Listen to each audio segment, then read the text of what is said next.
사실 아무 말 안 해도 오래 머물러 있어주는 사람 표정, 그리고 뭔가 말을 많이 하려고 해도 아, 저 사람은 말에 마음이 안 담겨 있구나. 약간 슬픔 흉내 같은 거 그런 걸 내기도 하고 뭐 그래서 뭔지 알겠다. 엄마한테 참 감사했어요. 물론 슬펐지만 어머니를 하늘로 보내드리면서 그런 선물을 또 받았어요. 고맙게도. 예, 그러면서 좀 많이 느낀 것 같아요. 위기의 순간에, 그리고 내가 가장 힘들 때 내 진짜 친구가 누군지 알게 되는 것과 크게 다르지 않은데요. 요 얘기를 어디 가서 가끔 강의나 뭐 이런 거 해서 하면 되게 공감하시는 분들이 많더라고요. 예. 그럼 혹시 의도적으로 아, 이런 분들은 조금 멀리 했으면 좋겠다, 뭐 이런 기준이 있어요? 저는 개인적으로 그냥 아주 기본적인 건데 말 꺼낸 거를 못 지키는 사람. 뭐 이거 그때 언제 만나고 이거는 꼭 합시다. 혹은 뭐 이걸 내가 뭘 갖고 있는데 그 당신하고 같이 하면 도움이 될 것 같아. 뭐 이런 식으로 그냥 빈말인 거잖아요. 사실 그게 이루어지지 않는 거에 대한 게 그러면서 허풍거리면서 나한테 접근하려는 어떤 수단 같은 그러면서 말을 일단 꺼내놓고 이 사람이 이걸 무나 안 무나 보고 뭐 그러다가 결국은 그 사람이 말을 꺼낸 게 없어. 속빈 당정이었던 거야. 뭐 이런 것들을 좀 많이 겪어서 그런 말이 앞서는 사람 그리고 약속을 하는 걸 지키지 않는 사람 그리고 약간 거지 근성이 있는 사람. 무조건 얻어먹으려고. 예, 아주 그게 당연한 듯이 하는 사람. 아니, 고맙다는 말 한마디 하지 않는 사람. 아, 뭐 당연히 네가 돈 더 많이 벌잖아, 뭐 이런 느낌. 그게 너무 별로더라고요, 저는. 너무 별로고, 그리고 약속 시간에 좀 늦는 사람. 소중하게 생각하지 않는 사람. 제가 오늘 조금 늦었잖아요. 아니면 그 정도는. 차가 많이 막혀갖고, 죄송합니다. 아니, 그러니까 자주 늦으시는 분들은 예, 버릇처럼 늦는데 그것도 그냥 늦을 수도 있지 이렇게 하는 어떤 미안해하지 않는 사람. 그리고 요즘에 더 꽂히는 게 내 잘못을 인정하지 않는 사람. 자기가 잘못했는데 미안해요 그냥 진심이 아닌 인정. 분명히 자기가 잘못했으면 그 잘못을 조금 진심으로 완전히 인정을 해야 되는데 그러지 않는 사람은 너무 꼴보기 싫은 것 같아요. 그리고 두 번째 인정인데 그 인정은 남이 잘한 것을 진심으로 인정해 준 사람. 아, 그거 중요하죠. 예, 그 두 가지의 그 인정의 포인트가 사람을 요즘 보는 제가 좀 약간 이렇게 갖고 가르고 분별하는 어떤 포인트가 되는 것 같아요. 김 작가님은 언제 봬도 이렇게 말씀을 재밌게 잘하세요. 이런 인정하는 태도. 네. 아침마다 이렇게 열심히 사람들의 아침을 행복하게 해주시니까 저는 인정. 아유, 열심히 살겠습니다. 사실 책에서도 점검 목록을 적으셨잖아요. 네, 맞아요. 이런 사람들은 좀 피했으면 좋겠어요. 아까도 말씀드렸던 게 다 포함이 되긴 하죠. 예. 그 이제 점검 목록을 보면서 요거는 기마붕했는데 요거는 과감무겠는데. 아마 있으실 거예요. 네, 얼핏 떠오르더라고요. 네네. 그리고 좀 제일 싫어하는 말투 중에 하나가 여러분들 공감이 좀 되실지 모르겠지만 그게 아니고 하는 거죠. 그래요. 얘기를 하고 계셔요. 김재현님께서 저한테 막 이런저런 얘기를 하고 계신데 그게 아니고 그러면 여태까지 말한 게 그게 아닌 거잖아. 그러면 여태까지 말한 그 사람의 얘기를 다 무시하는 경향이 되고 그걸 말버릇처럼 하는 사람도 있어요. 그게 아니고 그건 말이야 이렇게 되는 뭐 그것도 그건데 그걸 떠나서 뭐 이렇게 막 얘기하는 사람. 그러니까 앞에 이야기를 무조건 부정하고 지나가고. 그런 말투를 자주 쓰는 사람하고 꼭 하고 싶은 말이 있어도 그건 그럴 수 있겠네. 예, 그렇죠. 그런데 내 생각은 말이야, 이렇게 접근하면 그럼 너무 좋죠. 그 말도 맞는 말인데 나는 이렇게 생각해. 이렇게 하면 좋잖아요. 근데 그게 아니고 무조건 단정. 그렇게 얘기하는 말투를 늘 갖고 있는 사람하고 그럼 단둘이 얘기하는데 꼭 어떻게 조열을 붙이는 사람이 있어요. 예. 얘기해서 저한테 물어보셨잖아요. 그러면 뭐라고 물어보셨어요? 오늘 식사 뭐 하셨어요? 근데 저요? 네. 단둘이 앉아있는데 저열을 왜 하는지 모르겠어요. 당신 말고 누가 있어요? 그러니까 저는 그런 사람들 보면 약간 자존감이 떨어져 있는 분들이 많더라고요. 싫다기보다는 좀 안타까운 대화법인 것 같아요. 저요?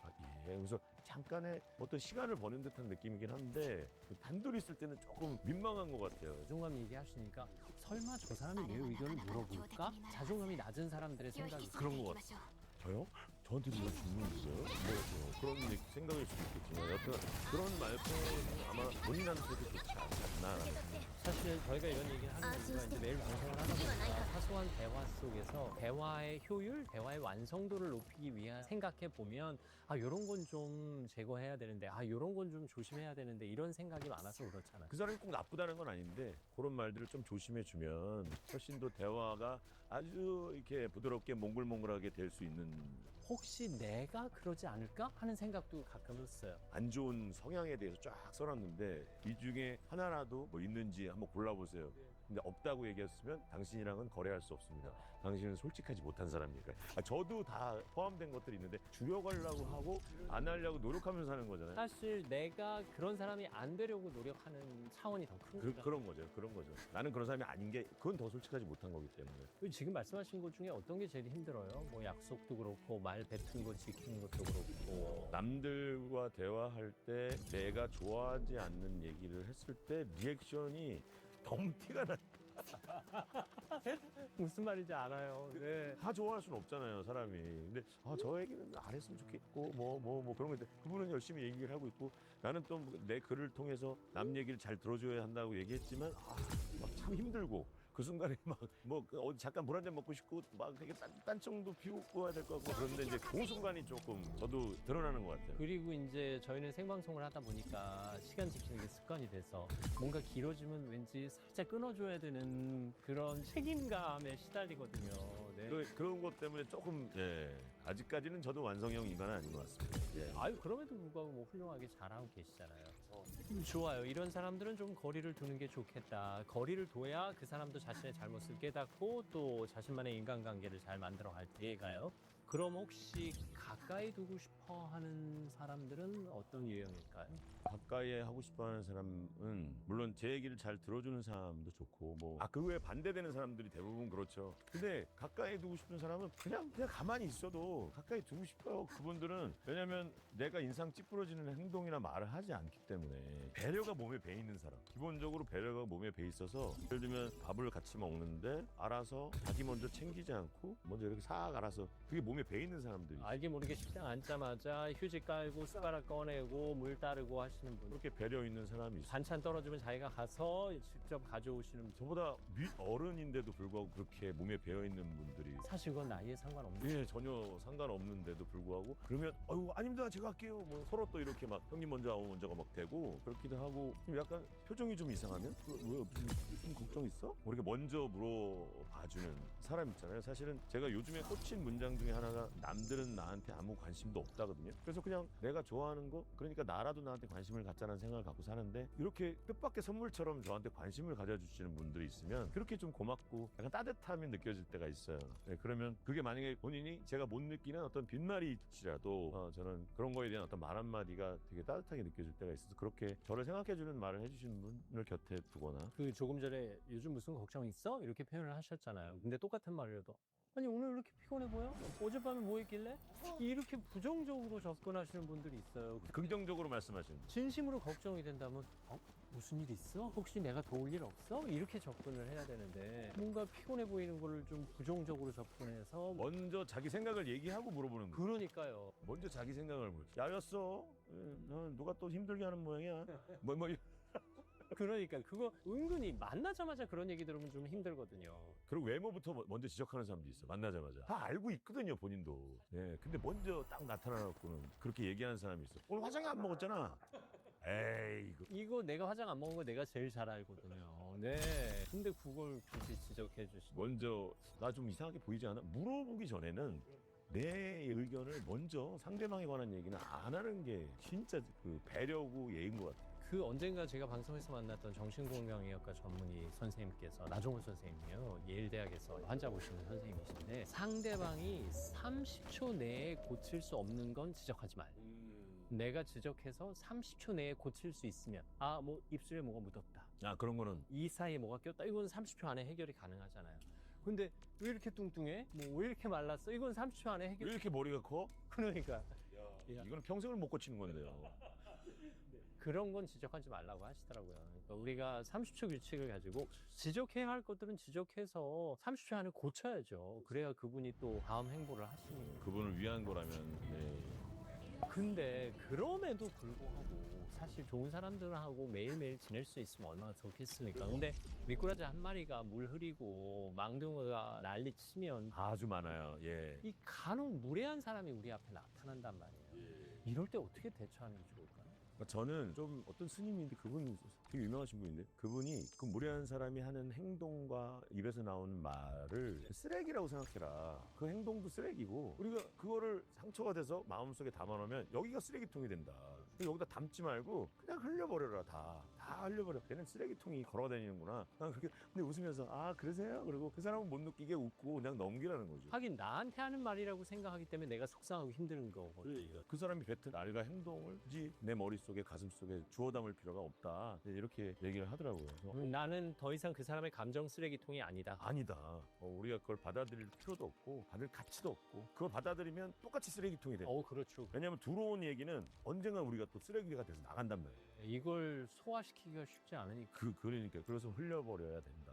이게 사실 저도 나이가 들어가고 우리 김 작가님도 나이가 들어갔지만 나이 들어가는 중년 남성들의 로망, 평판 좋은 사람이 아닐까 싶어요. 사실 우리가 직장을 이직하더라도 그렇고 뭐 우리야말로 다른 프로그램을 하더라도 그렇고 그 사람의 평판을 꼭 그 사람과 함께 일했던 사람들에게 물어보기 마련이잖아요.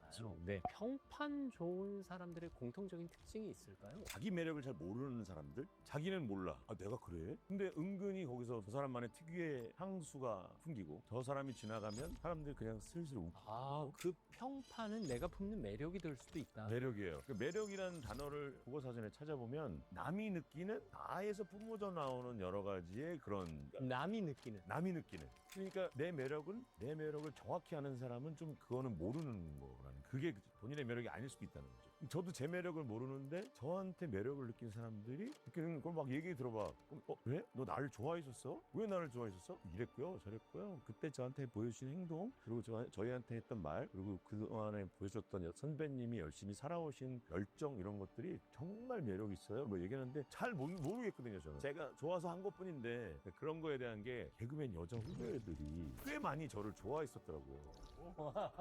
몰랐어요. 네. 나중에 이제 제가 결혼하고 이제 뭐 이런 방송 자리나 일반 자리 식사할 때 그런 얘기를 한 명씩 하더라고요. 그래서 그랬구나. 그러면서 매력이라는 글을 또 여기다 쓰게 된 건데 남은 나한테 분명히 빠져들게 되는데 나는 못 느끼는 거예요. 사실 이런 매력들이 내가 의도적으로 인위적으로 만드는 게 아니죠. 자연스럽게 풍겨나는 거잖아. 뭐 예를 들면 모르는 불특정 다수의 사람들한테 관심을 내가 끌려고 일부러 내 옷에 맞지 않는 장신구를 걸치거나 향수를 뿌려서 관심을 이끌어내려고 하는데 이상하게 그거는 매력하고는 다른 거죠. 그거는 약간 유혹? 뭐? 관심을 받으려고 한 욕심? 뭐 이런 거잖아요. 근데 그렇지 않고 그냥 나대로 열심히 사는데 뿜어져 나오는 나만의 매력은 나는 못 느끼는 그러고 보니까 평판은 매력이다라는 명제가 성립하네요. 평판도 내가 의도적으로 만든다고 되는 건 아니잖아요. 네.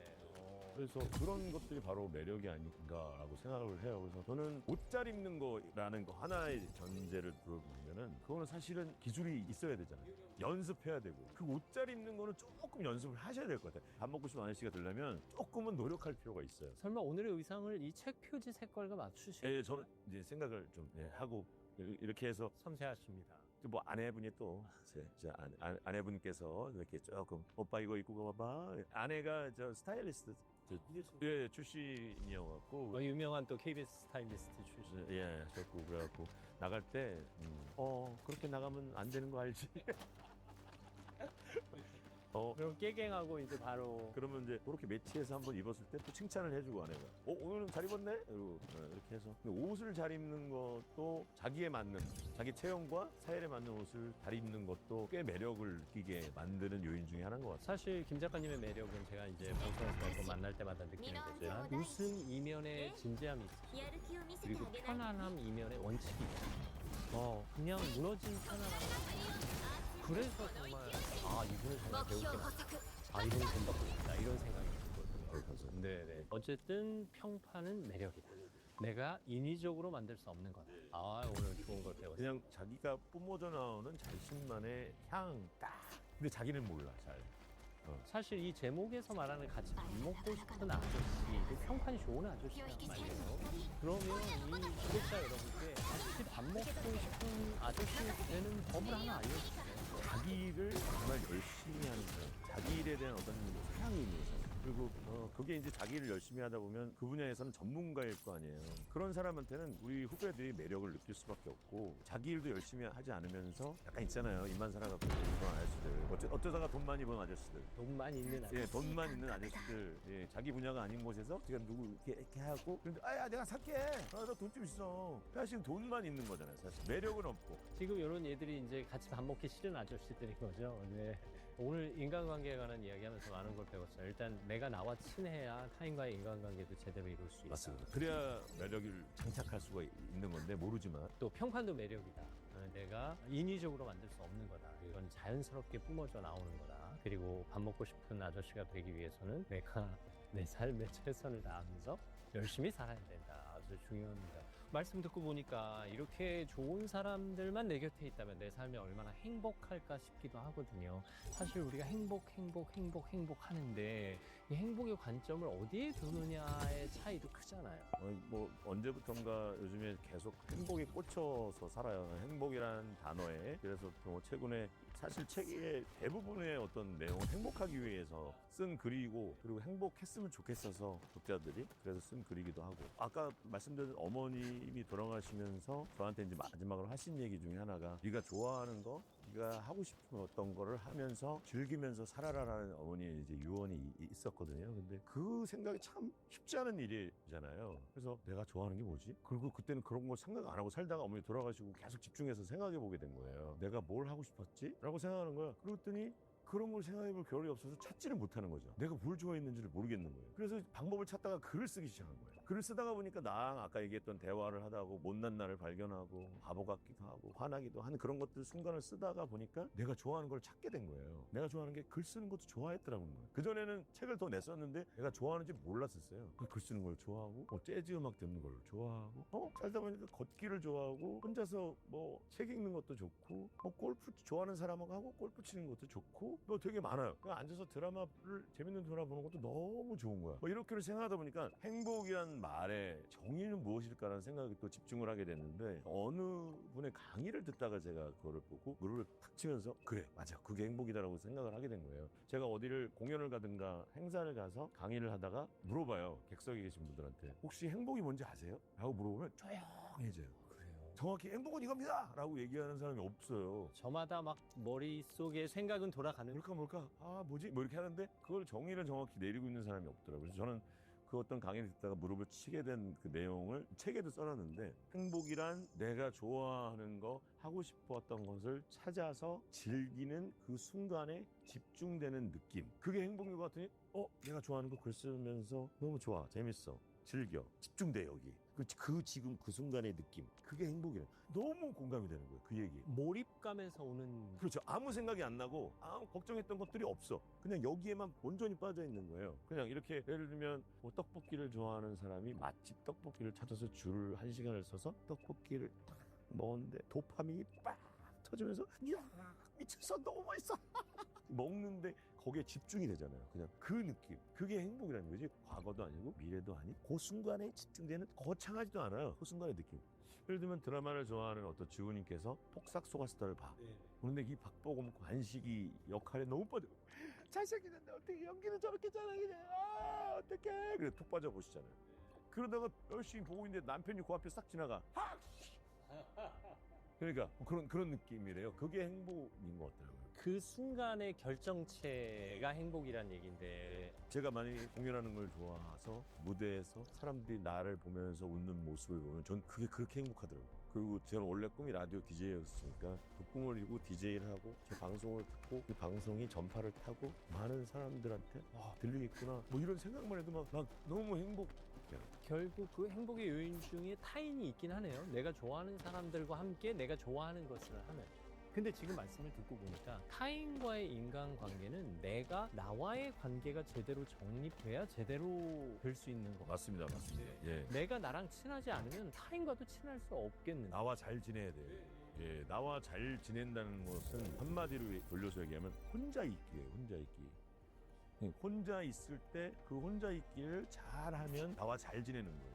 혹시 뭐 인간관계에 관한 책 최근에 읽으신 것 중에 재밌게 읽으신 책이 있으세요? 예, 지금 읽고 있는 책이 무슨 사랑에 관한 책을 읽고 있어요. 유명한 소설들이나 이런 거에 나와 있던 사랑에 관한 문구들이 발췌돼서 이렇게 두꺼운 책이거든요. 사실 다음 책이 사랑에 관한 책을 쓰고 싶어갖고 약간 살짝 그 사랑의 진정한 사랑이 뭘까에 대해서 살짝 이제 지금 파고들어 볼까 하고 좀. 그래서 가끔 이렇게 만난 방송이나 혹은 누구한테 만나서 사랑이 뭐라고 생각하세요 물어보기도 해요. 요즘에 남들이 생각하는 사랑은 어떤 것일까라고 생각도 하고 그래서 요즘에 그 사랑에 관한 책을 좀 읽고 있어요. 조금 전에 그 행복의 정의 공감해 주셨잖아요. 내가 좋아하는 일에 몰입하는 순간에 터져 나오는 기쁨의 결정체. 이 사랑의 정의도 이제 멋지게 준비하셔야 돼요. 내리고 있는데요. 여기도 이제 사랑이라는 거에 좀 얘기가 있어요. 그래서 진정한 사랑이란 무엇일까에 대해서 사랑한다는 것은 사랑하는 사람을 기다리는 게 아니라 나를 기다리는 게 아니라 내가 좋아하고 사랑하는 사람이 내만 같지 않은 저 사람이 내만 같아지기를 기다리는 게 아니고 그냥 그 사람이 온전한 서툴고 어설픈 저 사람을 인정하는 나를 기다리는 게 사랑이다. 그래서 감정 약국에서 기다림이라는 약 처방이 있어요. 네, 읽었다니. 읽을 수 있어. 그러면 김태균 씨의 다음 이야기가 궁금하시거든 또 다음 영상을 기다릴 수 있습니다. 네, 저희가 구독자 여러분께 기다림이라는 약을 처방하면서 네, 오늘의 대화를 마무리하겠습니다. 오늘 무척 즐거웠습니다. 감사합니다. 네. 자, 세상의 모든 감동, 세상의 모든 지식, 책과 삶, 책과 사람의 김정은이었습니다. 함께 해주셔서 감사합니다. 즐거웠습니다. 성공한 사람들 대부분 보면 주위에 성공할수록 주변에 사람이 많아지는 건 이상한 거예요. 왜냐면 똥파리들이고 파리가 끝낸다고 얘기하잖아요. 그건 성공한 게 아니에요. 그 사람은 그 기회를 엿보고 어떻게든 빨대를 꽂아볼까 하는 사람들이기 때문에 저 사람이 나를 몰라요. 나한테 전화 안 하면 어떡하지? 친구들이 안 만나주면 어떡하지? 라는 어떤 불안감에서 완전히 벗어나야 된다는 거죠. 나와 잘 지내려면 어떻게 되는 것이냐라고 이제 또 생각을 해볼 수 있잖아요. 그러면 뭘 해야 되지? 안녕하십니까. 책이 사람을 만나고 사람이 책을 만나는 시간, 책과 삶, 책과 사람의 아나운서 김재원입니다. 오늘도 변함없이 대한민국 최고의 개그맨, 대한민국 최고의 DJ 김태균 작가와 함께하겠습니다. 어서 오십시오. 안녕하세요. 세 번째 시간이네요. 아유, 그러니까요. 볼 때마다 표정이 환해지시네요. 네. 이렇게 왜 쳐다만 봐도 기분이 좋죠? 그런 사람이 너무 좋은 것 같아요. 그죠? 저를 보고 이렇게 사람들이 아무 말도 안 했는데 웃어요. 그러니까요. 그냥 웃겨요. 지금 웃기게 생기지 않았죠? 그런 차원은 아니에요. 네, 그냥 편안해지면서 웃음이 저절로 나오는 것 같아요. 그러니까 뭔가 이 시간이 기대가 되고 그렇죠. 뭐 그런 느낌, 예, 좋은 이미지인데요. 오늘은 조금 색다른 이야기, 성공과 불안에 관한 이야기를 좀 해보려고 하는데요. 사실 주변에서 이야기를 들어보면 성공한 사람들이 성공할수록 불안이 찾아온다 이런 얘기를 해요. 뭐 어떤 유명 MC가 또 어떤 프로그램에서 난 프로그램을 많이 하는 이유가 불안하기 때문이다. 뭐 이런 얘기를 해서 화제가 되기도 했죠. 전현무시죠? 그러니까요. 네. 이게 왜 그런 걸까요? 어떻게 보면 성공할수록 주변에 시기 질투하는 사람이 많아지기 때문일까 싶기도 하고. 저는 뭐 모르겠어요. 저는 제가 불안했던 시기를 한번 생각해 보면 저의 마음의 기둥 같았던 그분이 흔들릴 때가 제일 불안했던 것 같아요. 저희 어머니가 돌아가셨을 때 저는 아버지가 일찍 돌아가시고 사남매의 막내로 사는데 저희 어머니가 제 마음에 아주 굳건한 기둥이셨어요. 그렇게 힘든 상황 속에서도 어떻게 저렇게 자식들 키워내고 그렇게 굳건하게 단단하게 사셨을까라는 생각을 많이 하면서 그랬는데 이제 어머니가 병을 얻으셔서 수병을 하시다가 11년 전에 돌아가실 때가 제일 큰 불안과 제일 큰 마음의 흔들림이 있었을 시기예요. 그래갖고 약간 공황장애도 좀 오고 좀 힘들었어요. 나는 혼자이구나라는 생각을 좀 많이 했어요. 나는 혼자다. 물론 이제 아내가 있고 다 다른 가족도 있고 뭐 있지만 그 혼자 있는 거에 대해 집중을 많이 한 것 같아요. 이 불안하신 분들이 혼자 있는 걸 못 견디시는 분들이 있어요. 혼자 있기는 결국에는 나와 잘 지내기라는 그런 결론을 맺게 됐는데 네, 우리가 언젠가 인간관계에서도 나와 자신과 잘 지내야 타인과도 잘 지낼 수 있다 이런 얘기를 했었잖아요. 그래서 나와 친해져야 된다는 생각을 하게 됐고 그래서 글을 쓰게 됐고 책들이 2권이 나오고 그렇게 시작하면서 나와 잘 지내려면 어떻게 되는 것이냐라고 이제 또 생각을 해볼 수 있잖아요. 그러면 뭘 해야 되지? 나한테 솔직해야 된다. 나한테 솔직하지 않으면 남과 잘 지낼 때 내가 솔직하지 않은 나를 자꾸 끄집어내요. 그러면 온전히 내가 아닌 사람의 얘기를 계속하면서 또 풍선처럼 커지고 내가 아닌 사람이 여기 또 하나 생겨있고 막 그런다고. 그러니까 그게 불안해질 수밖에 없는 상황이 되는 것 같아요. 그래서 나와 잘 지내고 내가 온전한 혼자가 돼서 그 시간을 잘 이겨내고 나를 잘 세상에 던져내면 그게 두려움과 불안의 대상은 전혀 아니라는 생각을 해요. 그래서 만약에 돈을 못 버는 것 때문에 그렇다면 저축을 하고 건강하지 않을까 봐 걱정이 되면 평소에 관리를 좀 하면 되고 별로 없어요. 문제가 사실은 어떤 일이 벌어질까 봐 생기는 마음이 불안이잖아요, 사실. 근데 그걸 미루어 걱정한다는 것 자체가 상당히 그 감정 소비에 아주 커다란 소비를 하고 있다는 거거든요. 저는 그 얘기 참 좋아해요. 누구가 해주신 얘기인데 작은 아주 이 걱정 이것을 우리가 나무로 비교했을 때는 한 그루의 나무로는 1000개의 성냥을 만들 수 있는데 한 개의 성냥으로는 1000그루의 나무를 태울 수 있다. 그러네요. 네. 어우, 갑자기. 네. 그러니까 그 쓸데없는 걱정 하나가 내 온몸을 태워버릴 수도 있다는 거죠. 그러면서 내가 지금 막 좀 먹고 있는 걸 수도 있는 거죠. 사실 쓸데없는 걱정 때문에. 그렇게 생각하니까 막 약간 소름 끼치고 막 그러지 않아요? 그리고 그런 걱정은 진짜 개나 줘버리는 거죠. 사실 어떤 일이 주는 고통은 그 고통 자체보다 그 고통에 대한 나의 반응, 걱정 때문이다라고 맞아요. 얘기를 많이 하잖아. 벌어지지도 않은 일 때문에 걱정. 벌어지면 의원이 잘 대처하잖아요, 다 사람들이. 그렇죠. 가족 중에 누가 아프거나 혹은 또 어떤 일이 생겼을 때 우리가 사실 최대한 내가 살아온 안에서 능력대로 그 순간을 대처하면서 살아가잖아요. 생각보다 괜찮게 잘 대처했어. 뭐 그런 것들이 미래에 있는 벌어질 얘기들에 대한 이루어지지도 않을 얘기의 걱정이 정말 제일 안 좋은 것 같아요. 방금 이제 어머니의 상실과 애도에 대한 말씀도 해주셨습니다만 내가 의지하는 어떤 존재가 사라졌을 때 느끼는 불안감, 그 불안감은 혼자 있기 때문에 오는 것이다. 아니, 혼자 있다는 생각 때문에 오는 것이다 라고 하셨잖아요.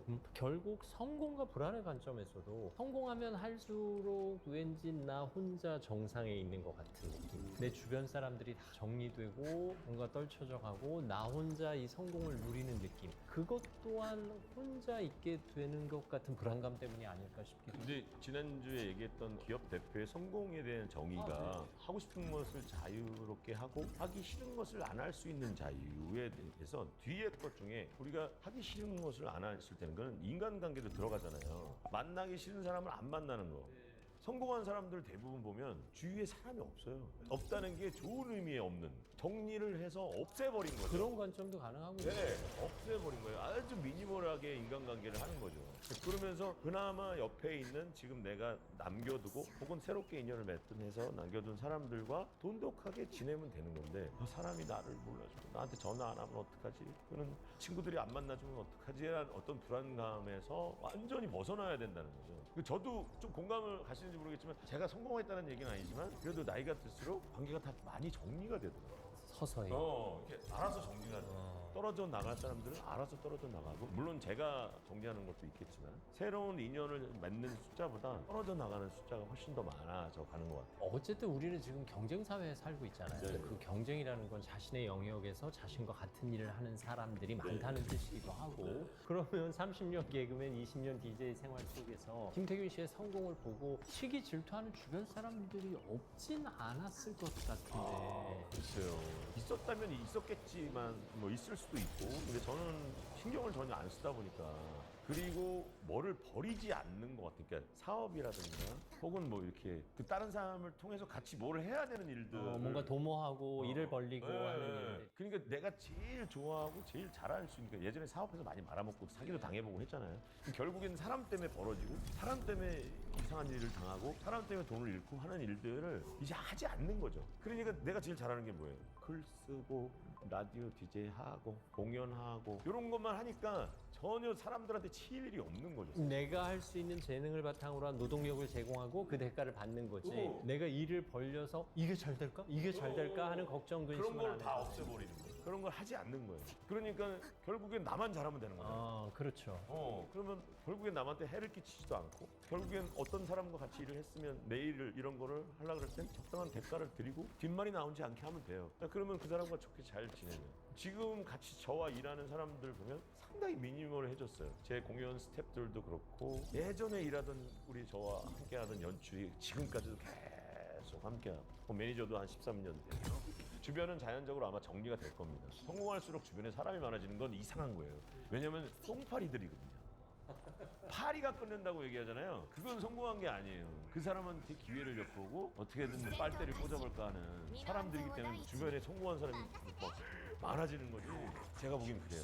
사실 누군가 이제 일을 잘하고 그 분야의 최고가 되면 당연히 그걸 부러워하고 시기하고 질투하는 사람이 있겠지만 그건 내 영역이 아니고 그건 그 사람의 영역인 거잖아요. 그리고 그 사람의 일인 거고 내가 거기까지 관심을 두기는 문제가 있고 어쨌든 내가 내 일을 잘하면서 성공하면 할수록 인간관계를 정리해야 되는데 어떻게 보면 동업을 하는 건 참 위험한 일이다라는 느낌. 네. 동업은 사람 잃고 돈 잃고 시간 잃고 하시려면 하시든가요. 이렇게 써놨어요 제가. 그러니까요. 제가 그 생각이 떠올랐어요.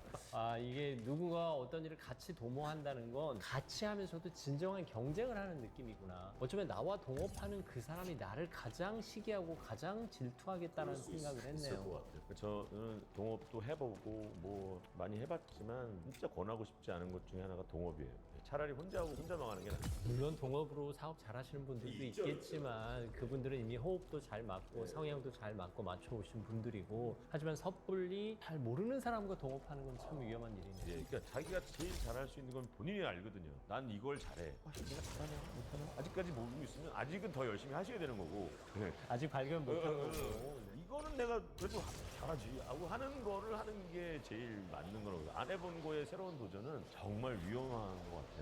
이런 질문은 어떨까 싶네요. 김태균 씨는 열등감을 느껴본 적은 없으시죠? 열등감 있죠. 아니 뭐 이렇게 다 잘... 열등감이라기보다는 무시를 당한 거? 근데 그거는 제 혼자 느낀 감정인 것 같아요. 그러니까 신시절에 이제 막 이렇게 인사 열심히 하잖아요. 안녕하세요. 신개그맨 누굽니다. 그런데 인사를 안 받아줘요, PD가. 아... 분명히 몇 번을 인사했거든요. 지금도 그 장면이 선명한데. 안녕하세요. 신개그맨 김태균입니다. 교육 열심히 하겠습니다. 한번 불러주십시오. 뭐 인사를 했어요. 근데 쳐다보질 않아. 와, 쳐다보질 않고 딴 사람 저 뒤에서 오는 다른 연예인 야, 오랜만이야 반가워. 유명 연예인. 분명히 제 눈을 보고 인사를 하는 걸 봤는. 아니 그냥 고개만 한번 끄덕이죠. 그거 열심히 하고 가면 되잖아요. 네. 지금 마음에 도끼를 푸는 거예요. 그날 그 사건, 그분의 인사 안 받아주는 이런 것 때문에 내가 한번 잘 돼갖고 한번 보자. 그래갖고 막 열심히 해갖고 이제 어느 정도 유명해져서 간 거야. 딱 갔더니 그 프로그램 PD가 또 그 사람이네? 바로 이거 그 봐, 이거 사람. 봐. 이거 씨. 드디어 때가 왔어. 내가 아주 그냥 화끈하게 아주 무시해주겠어. 막. 근데 딱 문을 열고 딱 들어가자마자 김태균 씨 오셨습니까? 완전 팬입니다. 예. 나 혼자 그랬던 거야. 나 혼자 그냥 그런 거야. 물론 좀 고맙긴 하죠, 그분한테. 예. 그런 마음을 도끼를 품게 해줬으니까. 그런 것 같아요. 그러니까 나 혼자 갖고 있는 어떤 그런 자격지심이나 뭐 그런 것들이 오히려 나를 불안하게 하는 것 같아요. 사실 그 사람의 행동에는 그런 의도가 없었는데 없었을 수 있어요. 내가 그렇게 해석하고 반응한 거죠. 맞아요. 네. 그냥 나를 무시하는 것 같고 뭔가 나를 이상하게 보는 것 같고 이런 생각들이 오히려 좌절적으로 갈 수 있게 하고 자괴감에 빠지게 만들기도 하는 쓸데없는 또 생각과 걱정이거든요.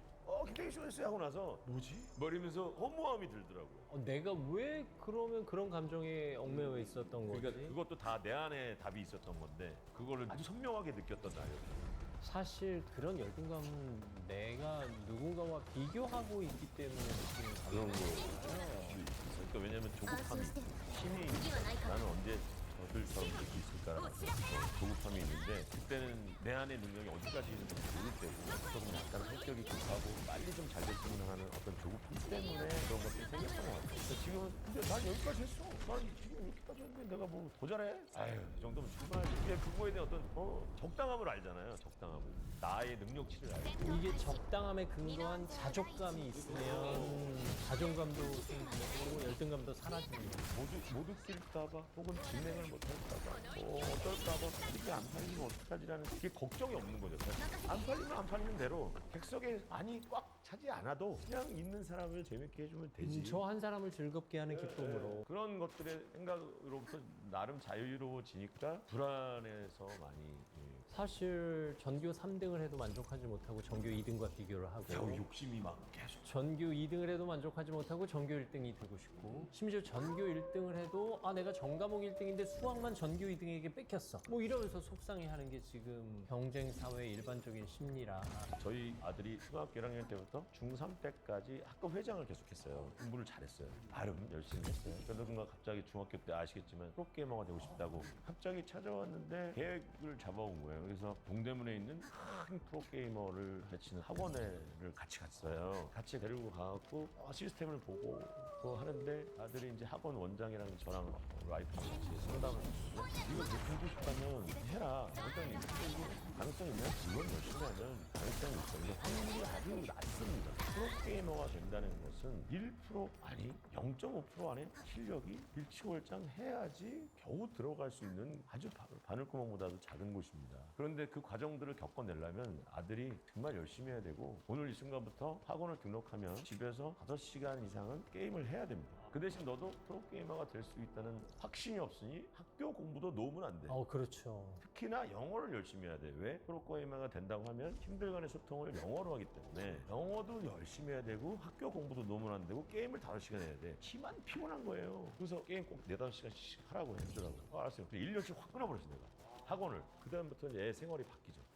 그래서 막 집안에서 쓸데없이 물 먹으러 돌아다니고 막 유튜브 보고 있으면 야 들어가서 빨리 게임 안 해 이 자식아! 네. 그래서 막 열심히 했어요. 고3 때 이제 열심히 하다가 고등학교에 딱 들어갔는데 A4지 10장으로 자퇴 계획서를 써온 거야. 그러니까 이렇게 10장을 빼곡하게. 부모님에게 보고하기 위한. 저요. 우리 와이프하고 자기는 이래서 자퇴를 해야 되고 게임을 더 열심히 하고 프로적으로 가려면 시간이 모자르고 게임에만 열중해도 모자른다 지금. 그렇기 때문에 자기는 해야 되고 만약에 게임이 안 됐으면 뭐 자퇴를 했으니까 검정고시 보고 검정고시 봐서 대학을 가고 뭐 안 되면 군대를 가고 뭐 어쩌고저쩌고 생각은 많이 했네요. 네, 막 10장을 써갖고 야 이렇게까지 생각을 했냐?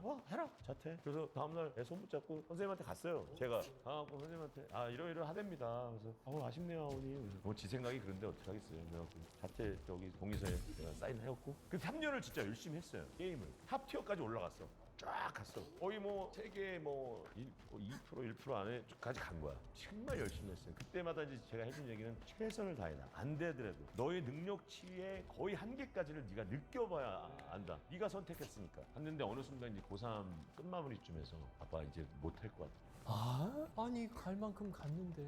그러니까 거기에 벽이 훨씬 높았던 거야. 그러니까 마지막 벽이 너무 자기의 한계에 부닥친 거야. 그럴 수 있죠. 그러니까 그동안까지 쫙 이렇게 올라가다가 거기 딱 갔더니 거기에는 정말 잘하는 사람들이 모여 있잖아요. 근데 거기에 벽이 너무 큰 거야. 정말 이거는 나는 아빠가 한 얘기대로 최선을 정말 다했고 더 이상 하다간 나를 무너뜨리고 내가 힘들어질 수 있을 것 같아. 그래? 알았다 그만해라. 그러면 지금 그만하고 있어요. 근데 아이가 행복 지수가 떨어지진 않았어요. 자기는 행복하다고 생각해요. 자기가 선택한 것에 대한 최선을 다해봤습니다. 근데 그거에 대한 후회가 없는 거예요. 그랬으면 되겠다. 그럼 앞으로 뭐 할 거냐 그랬더니 자기가 검정고시 볼 거니 검정고시 봤어요. 잘 봤더라고요. 지금 뭐 하고 있는지 아세요? 일종 면허 지금 따놨지. 건반도 자기가 너무 잘 치고 싶다 그래서 막 건반 막 하고 작곡 공부하고 건반하고 노래도 좀 잘했으면 좋겠다. 그래서 노래도 배워라. 노래도 배우러 다니고 친구 만나고. 저는 우리 아들이 제일 부러워. 그 아들 걱정 안 하셔도 되겠네요.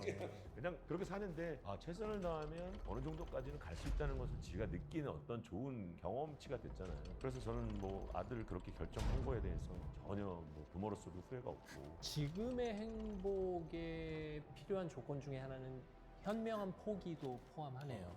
네. 중요한 얘기. 그 시점에 현명한 판단을 내리고 지금 내려놔야 된다. 그리고 바로 다른 길로 옮겨 타야 된다라는. 그거는 나이를 불문하고 그런 것 같아요. 결정이 섰을 때는 과감한 포기도 내 인생의 행복으로 가는 지름길이기도 한 것 같아요. 지금 얘기를 듣고 보니까 앞서 얘기했던 열등감이나 비교의식은 내가 최선을 다하지 못했을 때 느끼는 감정 아니에요? 그렇죠. 그러고선 잘 되길 바라는 욕심 때문에 생기는 불안일 수도 있죠. 그 아드님도 최선을 다했기 때문에 마지막 벽에서 그들에게 열등감을 느꼈던 건 아닌 것 후회는 같아요. 없는 것 같아요. 그래서 그때 같이 게임을 했던 친구가 지금 프로게이머가 된 친구가 있어요. 그래서 같이 만나서 밥도 먹고 하더라고요. 그 열등감이 없다는 거죠. 안 부럽냐? 아니 안 부럽네. 너무 최선을 다했는데 뭐. 그럼 박수 치고 싶다. 뭐 그렇게 잘 애는 살고 있어요. 사실 열등감을 느끼는 사람, 비교의식이 있는 사람, 자존감이 낮은 사람 결정적으로 어떤 처방이 필요하지 않을까 싶은데 이 책에 나온 감정 약국에서 처방을 좀 제대로 내려주시죠, 우리 구독자 여러분께. 네. 저는 모든 게 욕심 때문에 생기는 것 같아요. 자신도 모르게 내가 꾸준하게 하지 못한 어떤 거를 가지고 분명히 노력하고 이걸 꾸준함의 힘은 잠재력을 만들어내고 그 잠재력은 나를 어느 분야에 자기가 하고 싶었던 거에 전문가로 만들어내게 되더라고요. 그래서 근데 중요한 건 솔직하게 나를 잘 판단할 줄 알아야 되는 것 같아요. 나는 이걸 좋아하는 거와 자기가 잘하는 거는 다르거든요. 근데 본인이 이걸 진짜로 하고 싶다면 정말 몇 번 안 하고 나서 꾸준하게 하지 않고 나서 잘하길 바라는 그런 허황된 욕심 때문에 인생이 불안과 걱정이 계속되는 것 같다는 생각이 들어요. 그런 욕심을 버리려면 저는 딱 꾸준함이라는 비타민을 매일 드셔라. 정말 뭐 우리 개그맨 후배 중에 유세윤 씨 유세윤 씨가 자기가 너무 좋아하는 뭐 운동 뭐 이런 것들을 위해서 뭐 술도 끊고 뭐 담배도 끊고 그러면서 철인 3종 경기를 나가보겠다. 그래서 꾸준하게 운동을 하더라고요. 진짜 대박이죠. 예, 그런데 결국엔 대회에 참가해서 그 본인의 그 성취감이 얼마나 있겠어요. 한 번 그런 거를 맛본 사람은 또 하게 된다고. 그 도파민이 미치거든요.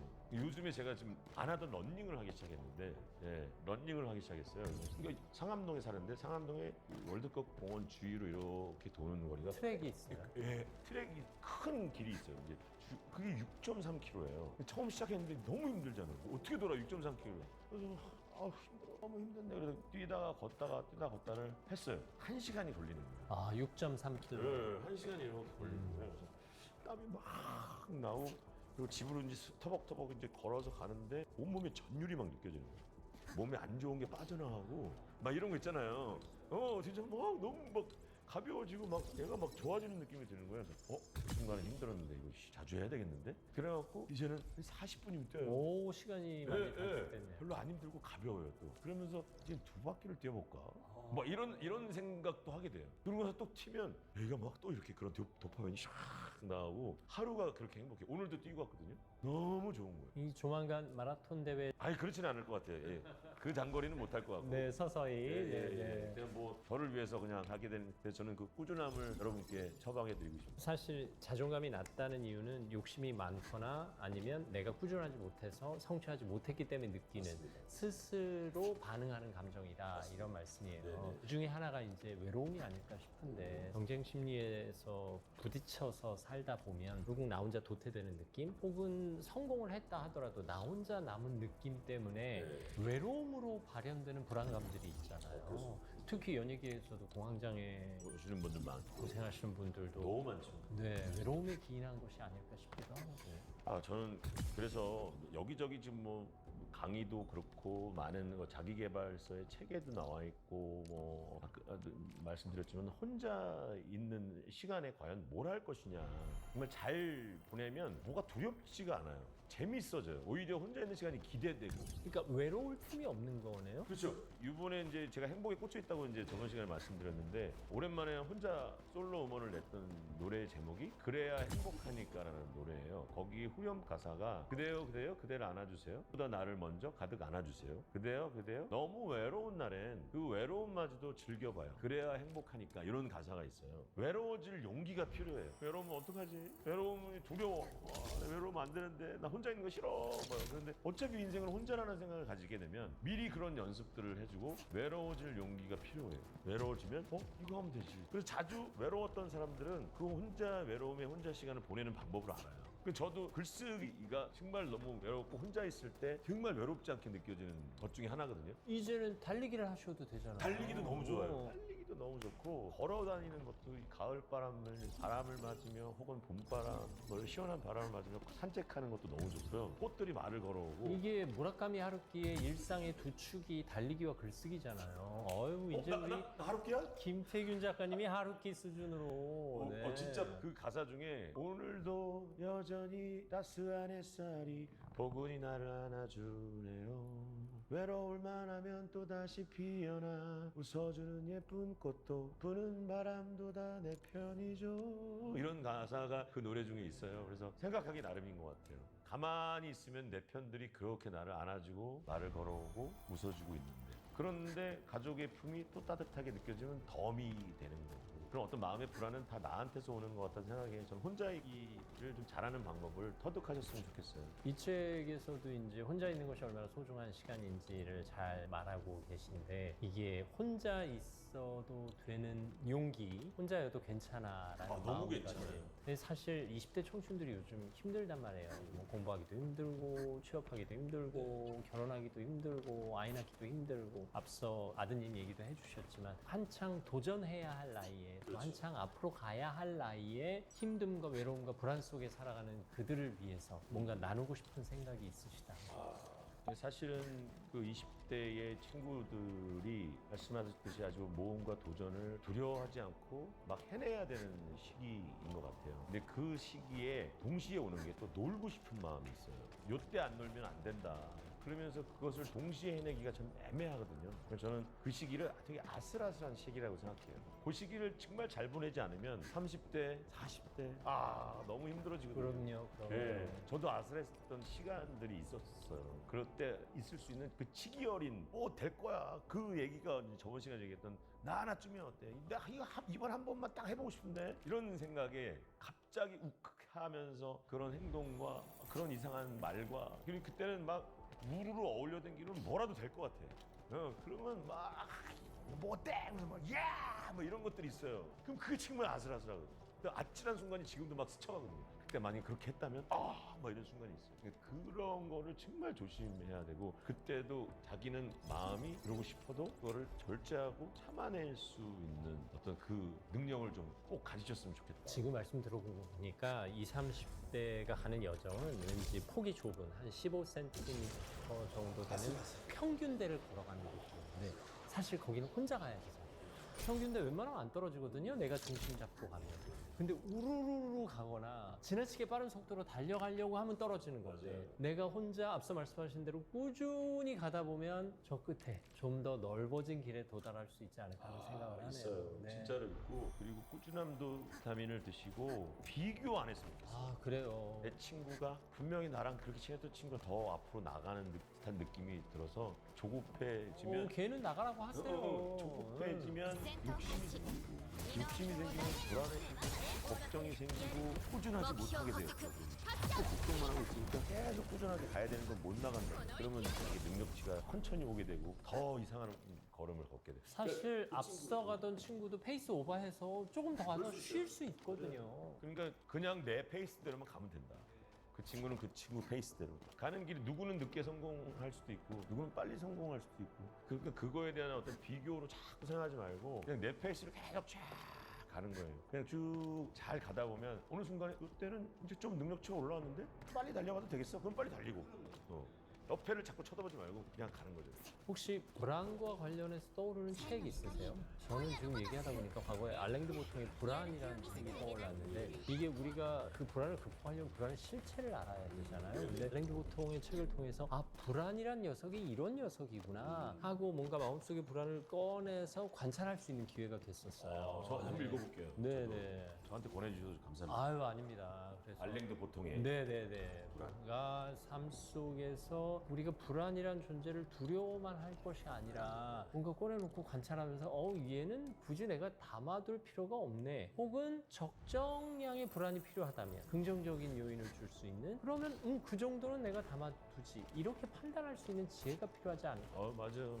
좋은 말씀이신 것 같아요. 사실은 저는 이 채널을 통해서 제 오늘 시간을 통해서 글 읽기를 힘들어하는 사람들이 있어요. 글 읽기를 좀 힘들어하는 분들을 위해서 약간 입문식으로 인생에 대한 느낌으로 제 책을 좀 권하고 싶고요. 네, 한번 들어와 보시면 어떨까 싶어요. 구독자 여러분께서 추천하고 싶으신 거 있으면 또 댓글에 댓글에 달아주시면 달아주세요. 네, 저도 구독자들끼리 또 상호 소통할 수 있지 않을까 싶습니다. 참고하도록 하겠습니다. 오늘 뭔가 김태균 씨랑 대화하면서 마음속에 있는 불안이 조금 작아지고 왠지 도전하고 싶은 마음이 커지는 그 도전은 꾸준함을 향한 도전이라는 거. 네, 김태균 씨의 달리기 실력이 점점 일취월장하기를 바랍니다. 아니, 일취월장할 필요 없고요. 꾸준히 달리기만 하시면 계속 달리기만 해도 좋겠어요. 네, 그렇게. 그것만 해도 저는 같은 거리를 달려도 저는 나이가 들어가잖아요. 그럼 얼마나 훌륭해. 그러네. 유지하는 것만 해도 대단한 게 될 나이가 됐기 때문에 우리가 열심히 유지하겠습니다. 네, 오늘도 즐거운 대화 감사합니다. 감사합니다. 고맙습니다. 김태균 작가와 함께했습니다. 여러분 혹시 불안한 마음 있으시면 잠시 내려놓고 관찰해 보시면 그 불안이 점점 잦아들지 않을까 싶습니다. 세상의 모든 감동, 세상의 모든 지식, 책과 삶, 책과 사람 아나운서 김재훈이었습니다. 오늘도 함께해 주셔서 감사합니다. 보통 어떻게 하면 사람을 웃길 수 있냐고 얘기를 하거든요. 제 라디오에서 나왔던 사연들이 많잖아요. 재밌는 사연들을 외웠다가 이렇게 해주시는 분이 있어요. 아무래도 이제 제가 하는 것보다는 못 삭힐 거 아니에요. 그렇죠. 예. 그런데도 그걸 꼭 그렇게 해서 해줘야지 하고 막 해주는 정성이고 노력이에요. 그것도 사실은. 근데 이제 중요한 거는 그 눈치가 없으신 거죠, 사실은. 그들이 듣고 싶은 얘기를 해야 되는 건데 내가 하고 싶은 얘기를 하다가 나오는 결정적인 실수가 아닌가 싶기도 하고요. 그러니까 이제 그거의 어떤 하이 스킬은 개인기가 아니고 어디서 들었던 재밌는 유머를 외우고 있다가 하는 게 아니고 안녕하십니까. 책이 사람을 만나고 사람이 책을 만나는 시간, 책과 삶, 책과 사람의 아나운서 김재원입니다. 오늘은 대한민국 대표 개그맨, 대한민국 대표 DJ 김태균 작가와 함께하겠습니다. 어서 오십시오. 안녕하세요. 반갑습니다. 전국민의 유산균, 여러분께 해피바이러스를 싸드리고 싶어하는 김태균입니다. 반갑습니다. 오늘의 주제는 대화 잘하는 법입니다. 아, 네. 20년 동안 라디오 생방송을 하셨으니까 대화를 좀 잘하시겠습니까? 아닙니다. 근데 이게 말을 잘한다는 게 사실 쉽지 않거든요. 우리가 대화를 잘하고 싶은 이유는 누군가에게 잘 보이고 싶은 이유인데 그 사람에게 맞춰주다 보면 그 사람이 나를 좀 만만하게 볼 수도 있고 뭐 이게 의외의 부작용이 있을 수 있단 말이에요. 어떤 관점으로 어떤 전략을 가지고 대화를 하세요? 저는 이번에 낸 책에도 써놨지만 그게 다 대화에도 통용이 되는 얘기인 것 같아요. 물론 이제 우리는 진행하는 사람이면 진행을 해야 되기 때문에 감정도 살피면서 해야 되고 막 그래야 되는 상황인데 그것이 아니고 그냥 일반적인 사람들과의 서로의 대화를 하는 거는 그냥 생긴 대로 살면 되는 것 같아요. 잘생기고 못생기고 얘기 아니라 눈이 두 개 있고 귀가 두 개 있고 입이 하나 있으니까 많이 쳐다보고 귀가 두 개니까 듣고 말은 충분히 듣고 조금만 좀 해라. 그런 대화법을 쓰는 게 좋을 것 같아요. 그 두 번 보고 두 번 듣고 한 번만 말해라. 근데 이제 이게 유머와도 통용이 되는 얘기거든요. 보통 어떻게 하면 사람 웃길 수 있냐고 얘기를 하거든요. 유머러스한 남자가 미인을 얻는다는 얘기가 있잖아요. 요즘에는 대부분 미인 아내와 결혼한다. 네, 그렇게 유머러스하고 재치 있는 사람을 좋아하는데 그거의 어떤 하이 스킬은 개인기가 아니고 어디서 들었던 재밌는 유머를 외우고 있다가 하는 게 아니고 그냥 잘 듣는 거예요. 그 사람의 얘기를. 잘 듣다 보면 그 사람의 얘기에서 공감대를 싹 빼갖고 탁 던지는 거거든요. 그러면 문재원 아나운서께서 어떤 얘기를 하셨는데 제가 이 얘기를 툭 쳤는데 웃으셨어. 그러면 이제 마음이 열리는 거야. 그분의 얘기 때문에 제가 얘기를 하면 공감대가 형성되잖아요. 그러다가 까먹으셨어. 대화를 하다가 또 그 얘기를. 그러다가 갖고 있다가 다시 한번 툭 던져. 그건 이제 반복이라고 얘기를 하는데 그 두 가지 스킬을 쓰면 경청과 공감과 때론 반복을 해야 되는데 그때는 사실 기억을 하고 있어야 돼. 그러니까 그 사람의 하는 얘기를 다 듣지 않으면 못 하는 거예요. 저는 이제 두 사람과의 소통, 대화는 그 사람 간의 다리를 놓는 과정이라고 생각하거든요. 양쪽에서 다리 공사가 돼서 결국 다리가 마주 봐야 결국 소통이 이루어진다는 얘기인데 이런 식으로 경청을 하고 공감을 할 때 벽돌 하나하나씩 쌓여진다. 그렇죠. 그럼요. 공감이 된다는 건 웃음이 생기기 시작하고 미소가 생겨요. 그러면 이제 나는 당신한테 마음을 열었으니 천천히 들어오세요. 뭐 이렇게 얘기를 던지는 것과 마찬가지라고 생각을 해요. 사실 우린 반대로 생각해서 웃기려고 먼저 노력을 해요. 그러면 안 돼요. 힘이 들어가면 안 돼. 이게 사실 뭐 저는 교양 프로그램 주로 진행하지만 선생님 교양 프로그램도 한 10분에 한 번씩 웃겨줘야 되고 네. 그리고 뭐 상대방과 재밌는 대화를 이끌어 가려면 일단 웃겨줘야 하고 그리고 뭐 가끔 스피치 강의를 합니다만 스피치 강의 원칙 중엔 유머 코드가 들어가야 된단 말이에요. 반드시 들어가요. 그러면 어떻게든 배워서라도 웃기려고 하는데 사실 그렇게 웃기려다가 웃은 사람이 될 때가 많아서 그런 거는 이제 직업적으로 우리가 무대나 마이크 앞에서 해야 되는 사람이니까 이제 좀 배워서 할 필요가 있긴 한데 일상 대화에서는 다르다. 일상 대화에서는 예를 들면 궁금하지 않은데 뭘 먼저 물어본다거나 근데 그런 것들은 사실 좀 마음을 먼저 다치게 하기 그러니까 상대방이 마음을 열어서 답할 준비가 안 돼 있는데 너무 깊은 질문부터 들어간다. 이건 조심해야 된다. 조심을 하고 일단 먼저 충분히 들어줘라. 이제 물어보기 전에 질문을 먼저 할 수도 있죠. 분위기상 뭐 이렇게 해서 요즘 뭘 좋아하시고 뭐 MBTI는 어떻게 되세요? 뭐 요즘 애견남 뭐 테토남 뭐 이렇게 얘기를 하는데 어느 쪽에 되신 것 같아요? 저는 애견 반 테토 반인 것 같은 생각이 드는데 뭐 그러면서 막 요즘에 그 재미난 얘기를 꺼내다가 자기 얘기 꺼내게 이제 만들어줘야지. 그러다가 이제 대화는 시작이 되는 거잖아요. 먼저 얘기를 누가 꺼내는 건 중요하지 않은 것 같아요. 계속 그러다가 말하지 말고 듣기만 하라 그랬다고 계속 듣기만 하고 있으면 안 되고. 이럴 때 이제 애견남이 뭐지? 테토남이 뭐지? 이러면 살짝 묻고 가야 되는데 사실 구독자 여러분 가운데도 이제 어르신들은 애견남, 모를 수 테토남? 에스트로겐이 많은 쪽이 이제 애견남, 애견녀 이렇게 얘기를 하고 남성적인 성격을 갖고 있는 테토녀, 테토남 이렇게 얘기를 합니다. 요즘에 MBTI 안 하고 요 얘기 많이 하더라고요. 그럼요. 제가 이제 아침마당을 하다 보니까 이런 거 삐해드려야 하는 지거시경이 있어가지고 네 아이고 죄송합니다. 대부분 다 아실 텐데. 근데 지금 이런 얘기들이 어떻게 보면 스몰 토크하기 좋은 주제들이. 그렇죠. 이거는 뭐 누구에게나 해당되는 얘기고 나는 어디에 해당이 되는지도 궁금하기도 하고 어떤 뭐 이런 질문이 올 수 있죠. 보시기 전 어떤 것 같아요? 이렇게 이제 질문을 상대방이 던져오면 제가 보기에는 평소에 있던 이미지는 약간 애견남에 가까우신 것 같아요. 애견녀에 가까우신 것 같아요. 약간 섬세하신 면도 있으시고 지난번에 얘기했던 매력이랑 또 일맥상통하는 얘기일 수도 있거든요. 되게 섬세하시고 되게 뭔가 디테일하시고 뭐라 그럴까 남 잘 살피고 감정도 풍부하시는 것 같아요. 제가 보기엔 그렇거든요. 제가 그래요? 뭐 이렇게 될 수 있는 거잖아요. 그러면서 아 남이 보는 나도 볼 수 있겠구나. 그러면서 저는 어떤 것 같아요? 이렇게 돌리는 걸 하고 그러면서 그 안에서 유목구를 찾아가요. 게다가 요즘은 성인지 감수성 측면에서 말할 때 뭐 남성스럽다, 여성스럽다 그런 이런 조심하게 되죠. 성 역할을 구분하는 표현은 거의 안 합니다. 네, 잘 안 하네. 네, 그런 면에서 그분이 갖고 있는 성향을 살짝 섬세하게 풀어주면 풀어주면서 칭찬을 넣어야 되고요. 칭찬을 MS처럼 툭툭툭 넣어줘야지. 아 그래요? 아 제가 그렇게 보여요? 이렇게 하면서 마음이 열리거든. 말로는 제가 뭐라고 하면서도 좋아할 수밖에 좋아할 수밖에 없고. 이게 아침 방송에 출연하는 게스트들 보면 사실 방송 전에 이제 대화를 하잖아요. 근데 유독 개그맨들이 스몰 토크를 잘하세요. 뭐 배우나 가수나 뭐 상대적으로 일반 다른 전문직 가진 분들에 의해서 개그맨들은 우리가 굳이 풀어드리지 않아도 먼저 우리를 풀어주려고 오시거든요. 네네네. 그럼 그 대화 속에서 두 사람 사이에 다리가 놓이니까 설령 처음 보는 사람일지라도 뭔가 탄탄한 다리 속에서 대화를 시작하게 된단 말이에요. 개그맨들도 약간의 직업병이죠. 그 순간에 자리가 막 약간 진지하고 막 그러면 그거 못 참아요. 이거를 잘 대화 속에서 풀어나가는 경우가 있지만 거기서 개인기를 꺼내는 친구들이 있고. 네, 그렇죠. 네. 분위기는 뭐 좋을 수 있지만 사람들이 아 예 재밌어요 하면서 또 마음을 닫을 수가 있어요. 그러니까 이른바 이제 아이스 브레이킹이라고 하죠. 네. 저는 아이스 브레이킹이라는 표현보다 아이스 멜팅이라는 표현을 써요. 멜팅. 왜 얼음을 깨냐? 얼음을 녹이면 되지. 그게 이제 두 사람 사이의 관계가 더 부드러워지니까. 근데 뭐 김태균 씨는 뭐 언제 어디서 만나도 아주 유연하게 스몰 토크로 분위기를 쭉 녹여놓으니까.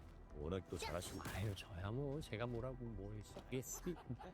말 몇 마디 하는 거고. 아니 저도 그러다 그렇죠. 이게 사실 전반적으로 이제 젊은 사람들도 윗세대와 대화할 때 그렇고 나이 드신 분들도 다음 세대와 대화할 때 그렇고 좀 재밌는 사람이 되고 싶어 한단 말이에요. 맞아요. 근데 개그맨이다 하면은 저 사람은 뭔가 것이다. 재밌을 것이다 라는 기대가 있잖아요. 이게 결코 편견은 아니거든요. 그렇죠. 네, 그러면 우리한테 좀 재미없는 개그맨도 많아요. 그러네요. 네, 그러네요. 네, 그러네요. 사실 이제 우리가 조심하는 건 재밌는 사람이 돼버려다 우스운 사람이 되는 이게 어떻게 보면 종이 한 장 차이인데 이 종이 한 장 차이를 결정짓는 어떤 요소가 있을까? 그러니까 저희 라디오에서 나왔던 사연들이 많잖아요. 재밌는 사연들을 외웠다가 이렇게 해주시는 분이 있어요. 아무래도 이제 제가 하는 것보다는 못 살릴 거 아니에요. 그렇죠. 예. 그런데도 그걸 꼭 그렇게 해서 해줘야지 하고 막 해주는 그건 정성이고 노력이에요. 그것도 사실은.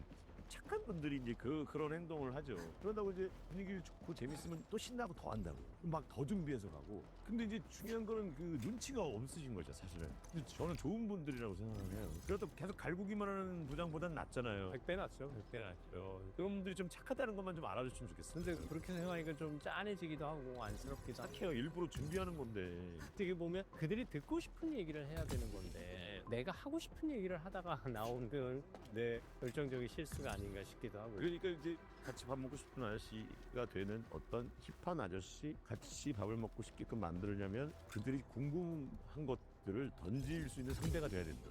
왜냐면 그런 아우라가 풍기면 질문을 던지게끔 마련이거든요. 이게 같이 밥 먹고 싶은 아저씨라는 건 저 아저씨랑 밥을 먹으면서 대화를 하고 싶다는 소리잖아요. 그럼 결코 이 아저씨는 흔히 말하는 사변 표현으로 꼰대들의 대화법을 안 쓸 거라는 거예요.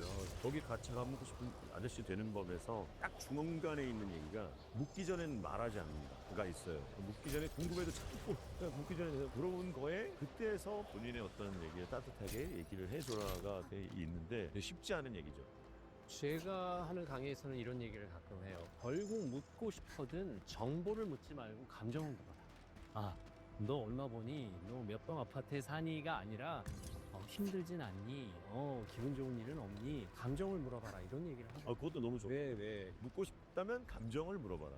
그러다 보면 이제 자연스럽게 정보가 흘러나오고 그 감정이 나올 수밖에 없던 상황들이 설명이 되니까 결국은 또 스토리텔링이란 말이에요. 근데 사실 김태균 씨는 스토리텔링의 달인이라고 과언이 아니잖아요. 이 스토리텔링 과거에는 뭐 그때 표현으로 썰이라는 표현을 쓰기도 했지만 뭐 썰을 잘 푼다 뭐 이런 표현을 했지만 어떻게 하면 내가 그때 이런 감정이 있었을 때 어머니가 돌아가셨고 그러면서 이제 내가 살아온 길을 얘기할 때 뭐랄까 보태는 일이 없었으면 좋겠다는 생각을 그냥 솔직한 그때 당시에 내 감정을 파고들어서 이때 나는 이런 일이 있었어 하면서 얘기를 할 때 나한테 얘기하듯이 하는 거예요.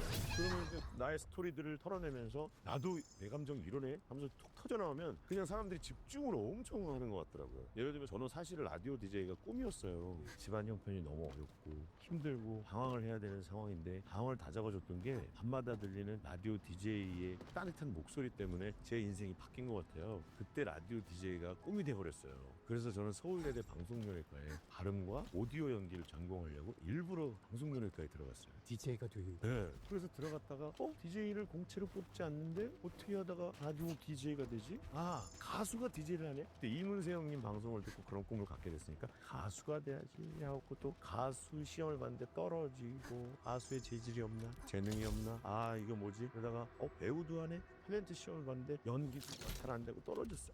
어떻게 DJ가 되지? 그러다가 가수, 연기자 안 됐죠? 이제 개그맨밖에 안 남았어요.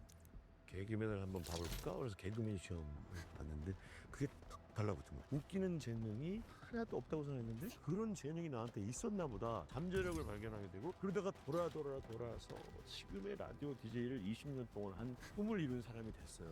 나는 이제 스토리텔링을 지금 얘기한 거잖아요.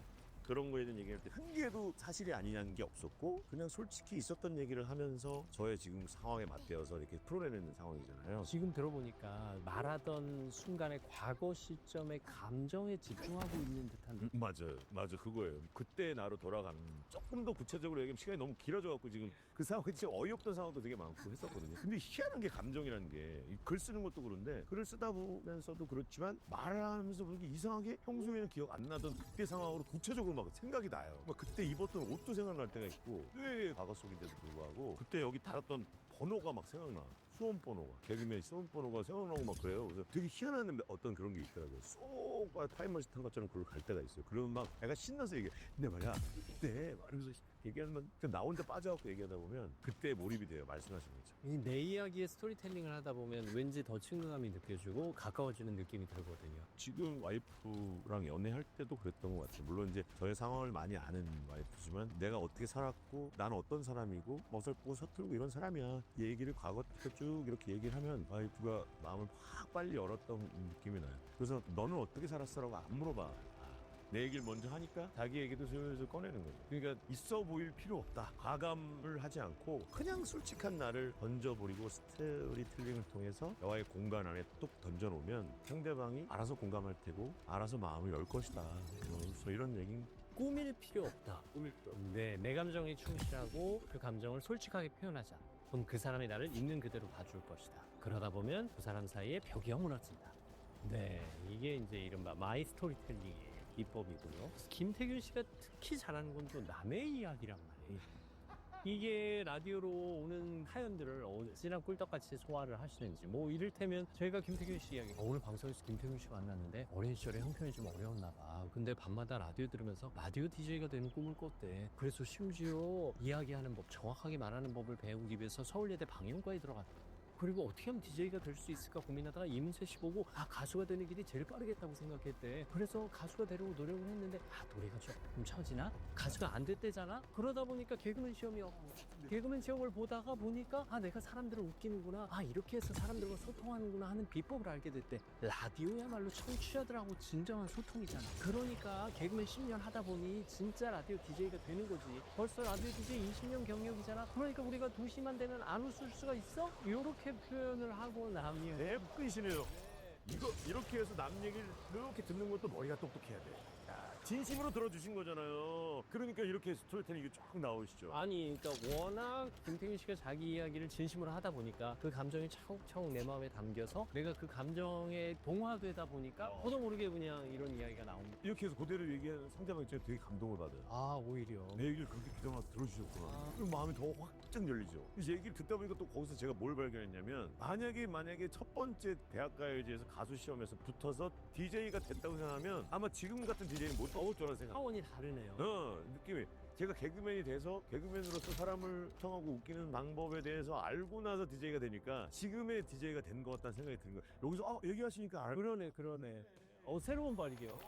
만약에 배우가 돼서 그냥 연기를 통해서 해서 DJ를 했다 그러면 뭐 몇 개월 안 하고 그만했을 것 같기도 하고 막 그런 생각이 들어요. 개그맨을 거쳐서 DJ가 됐기 때문에 탁월한 스토리텔링, 탁월한 유머 감각이 라디오에 반영되는 거고, 만약에 가수를 하다 DJ가 됐으면 마치 금창환 선생님이 하시는 것처럼 뭐 사연 들으면 바로 노래하고 노래 사연 들으면 바로 노래하고 그냥 따뜻한 DJ 정도의 느낌이었겠지만 이런 웃음을 막 드리는 어떤 DJ는 안 됐을 것 같아요. 웃음과 감동을 버무린 DJ하고는 좀 달랐죠. 그러니까 지금 발견하지 되었습니다. 네, 재밌어요. 네, 이게 결국은 그럼 아까 말한 대로 잘 들어야 되는 거예요. 무조건 잘 들어요. 그러니까 남의 말을 듣고 전할 때도 그 남의 말의 포인트가 어디 있는지, 남의 말의 감동 포인트와 감정의 이 포인트를 내 마음에 받아들여서 그걸 살리는 방법이 최고였네요. 네. 아유, 이거 내가 왜 이렇게 말을 많이 하고 있지? 맨.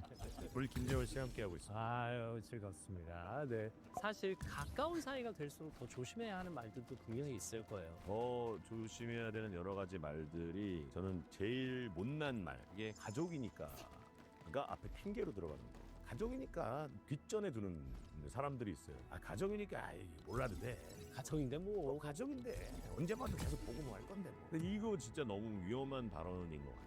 가족이 제일 먼저 우선이 돼. 감정도 그렇고 좋은 일도 그렇고 힘든 일도 가족이 좀 먼저 알아서 위로를 좀 서로 해주고 그러면 너무 좋을 것 같은데 가족을 뒷전에 두는 사람 안녕하세요라는 프로그램에 그런 사람이 너무 많이 왔어요. 아, 상담하던. 예, 가족이니까 내가 아무리 혼을 내도 쟤는 괜찮아. 쟤는 내 아들이잖아. 어때? 뭐 이렇게. 내가 내 아들한테 하고 싶은 말도 못해? 뭐 이거죠. 그래 우리 정신분석 승영 교수님도 얘기하는 게 자식도 꽤 긴 시간 왔다 가는 아주 소중한 손님이라고 생각해라. 근데 손님한테 그렇게 하면 안 되지. 손님 가버리잖아요. 근데 그렇게 가족이 빗전에 있는 거는 진짜 별로인 발언에 대한 를 저는 생각하고요. 그리고 약간 무책임하면서 자존감 떨어지는 말 중에 아이 이번 한 번뿐이야 라고 얘기하는 거 있잖아요. 이번에 한 번뿐이야. 아이 나 하나 그런다고 뭐가 어떻게 되겠어? 그렇게 얘기하는 무책임한 말. 네, 그게 사회를 아주 너무 힘들게 만들고 극단적인 말과 행동일 수 있지만 어떤 사람한테는 그 한 사람이 인생의 전부일 수 있다는 생각을 좀 해줘야 되는데 그런 것들도 대화에서 조금 하지 말아야 될 것 중에 큰 그런 것 같아요. 사실 무심코 던진 부모의 한마디를 평생 기억하고 있는 자녀들이 꽤 많거든요. 그러니까요. 네. 그리고 그 아픔에 대한 보상 심리로 엄마가 언제 날 사랑했어. 엄마가 언제나 날 무시하고 언제나 날 뒷전으로 쳤잖아. 내가 딸로서 이런 말도 못해? 아들이 이런 말도 못해? 이런 표현을 하는 것조차도 조심해야 되는 건데. 그러니까 좀 들어주고 밖에서는 그렇게 살아면서 남한테는 그러니까요. 가족들한테 저는 가족이 우선이 돼야 된다고 생각해요. 그러니까 가족이 마음이 편안해야지 어느 평범한 날이 주는 행복이 있거든요. 이 집안의 와이프와 아무런 감정선의 이상이 없는 날 그런 날 방송 제일 잘 돼 뭐. 그럼요. 자식과 저와의 관계가 또 아무런 감정을 없는 날 정말 자갈돌 조약돌 하나 얹혀있지 않은 날. 진짜 이 깃털 다시 가벼운 날 그날 제가 그렇게도 이제 전책에도 써놨는데 그날 방송이 만약에 재밌다 그러면 그런 날인 거예요. 다 똑같잖아요 사는 게. 그러니까 어떻게 보면 가족을 가족으로 여기기보다는 약간의 거리감, 관계와 경계를 유지하는 게 진짜 조심해야 그런 날이 많아져요. 신중하고 배려하지 않으면 그런 날이 많아지지 않잖아요. 저는 예전에 학교 다닐 때 친구네 하숙집에 놀러 가면 그 하숙집 어머니가 친구에게 해주는 그 사랑이 그렇게 부러웠어요. 이게 하숙집 어머니들이 정이 있잖아요. 뭐 과거 응답하라 시리즈의 드라마를 봐도 그렇고 무한으로 그냥 사랑을 주잖아요. 예. 그래서 저는 우리 집 아들을 하숙생으로 생각하고 있어요. 뭐 지금 29살 직장 다니니까 사실 얼굴도 잘 못 봐요. 전 새벽에 나가고 그 친구는 늦게 들어오고. 근데 그 하숙집 어머니는 그 하숙비를 받잖아요. 그러니까 받아야죠. 돈 버는 아들한테는 받아야지. 맞다지. 그러니까 이 하숙집 아저씨, 하숙집 아줌마의 마음으로 사랑을 주면 적당한 경계를 두는, 그리고 왠지 남의 집 아들 데려다 키우면서 보호해주고 사랑을 주고 밥해주는 그 느낌으로 하니까 이 아이와 적당한 긴장감도 들고 좋아. 그러니까 지금 제 아들도 결론을 그거네요. 남의 집 아들이라고 생각해라. 그렇죠. 남의 집 귀한 손님이라고 생각해라. 그리고 우리가 남의 집 아들을 돌보다 보면 제 아들은 남의 집 아빠가 또 돌봐주더라고요. 얘는 또 지 아빠는 압니다. 남의 집 아빠 말을 더 믿어. 그래서 남의 집 아빠 말을 뭐 황금처럼 여기고 조언으로 듣고 지 아빠가 아무리 얘기해줘도 뭐 그런가 보다예요. 나는 그럼 내 말을 소중하게 여기는 남의 집 아들을 돌봐주다 보면 이게 서로 품앗이가 되는 게 있더라고. 그러다 보면 자식들을 이렇게 돌려가면서 네. 공동 육아. 공동 육아를 하는 거네요. 예.